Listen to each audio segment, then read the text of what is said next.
से मंडी बौल्दी national bank में होने वाली डकैती के दौरान जहां बाक होने वाले गुलाम रसूल की नमाज जनाजा अदा कर दी गई। अफशा अकरम की रिपोर्ट के मुताबिक मंडी बौल्दी नेशनल बैंक में होने वाली डकैती के दौरान जहां बाक होने वाले गार्ड गुलाम रसूल की नमाज जनाजा उनके बाई शहर फालिया में अदा कर दी गई है। नमाज जनाजा में लोगों की कसीर तादाद ने शिरकत की। मरहूम अकलौता घर में कमाने वाला था।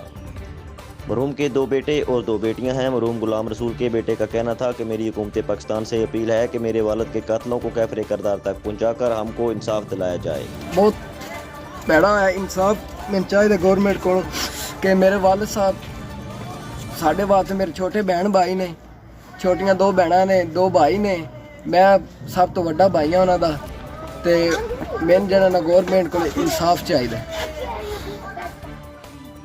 अब तक के लिए इतना ही। मजीद खबरों और अपडेट्स के लिए देखते रहें PLC न्यूज़।